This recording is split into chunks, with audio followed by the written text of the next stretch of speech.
اور آج ہم آپ کے سامنے اللہ کے رسول صلی اللہ علیہ وسلم کی دو بیویوں حضرت ام سلمہ اور حضرت زینب بنت جہش رضی اللہ تعالی عنہما، ان دونوں ماؤں کا، جو ہماری مائیں ہیں، رسول اکرم کی بیویاں ہیں، ان دونوں مقدس خواتین کا تذکرہ آج کی اس گفتگو میں ہم انشاءاللہ آپ کے سامنے کریں۔ سب سے پہلے آج ہم بات کریں گے حضرت ام سلمہ کی۔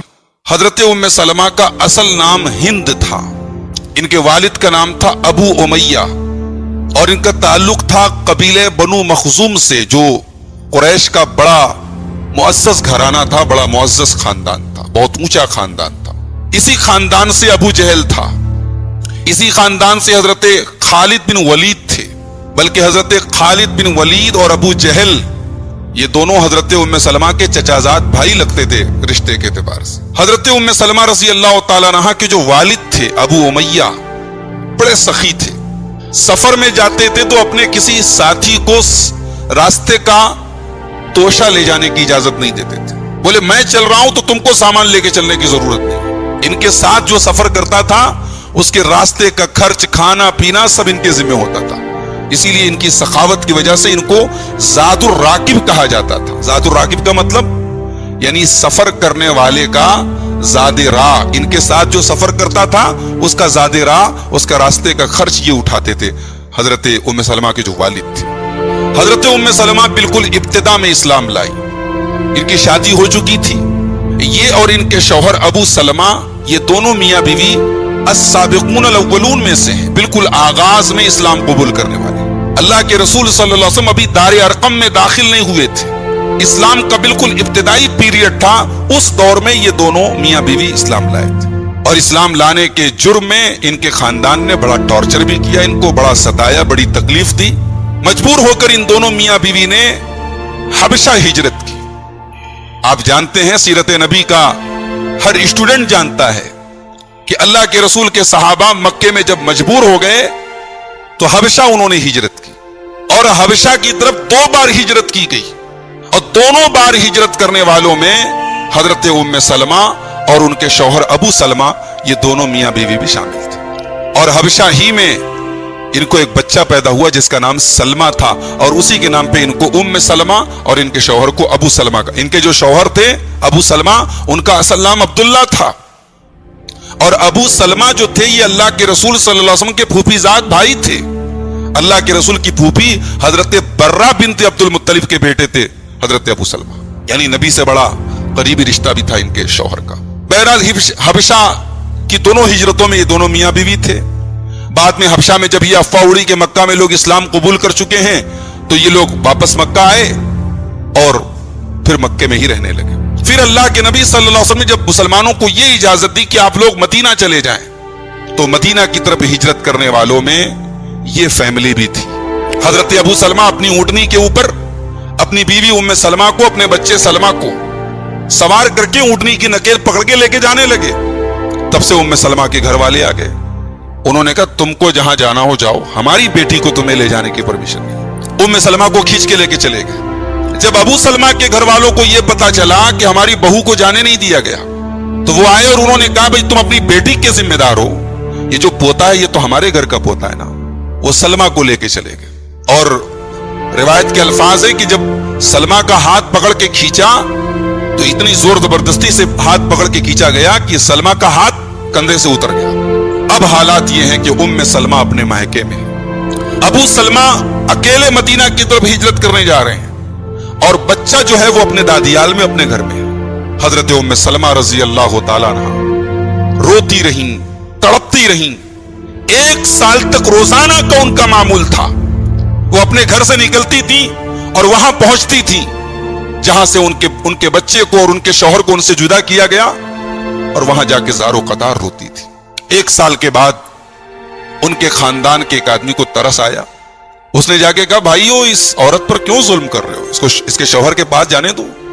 تب ام سلمہ کے گھر والوں نے اجازت دی کہ اچھا تم جانا چاہتی ہو تو چلی جاؤ۔ پھر ابو سلمہ کے گھر والے بھی سلمہ کو لے کے چلے آئے۔ اب یہ عورت اکیلی حضرت ام سلمہ اپنے بچے کو لے کر کے اونٹ کے اوپر سوار ہو کے مدینہ کے لیے چل پڑی۔ مکہ سے مدینہ 480 کلومیٹر کا سفر ہے، ریگستان کا سفر ہے، صحراؤں کا سفر ہے،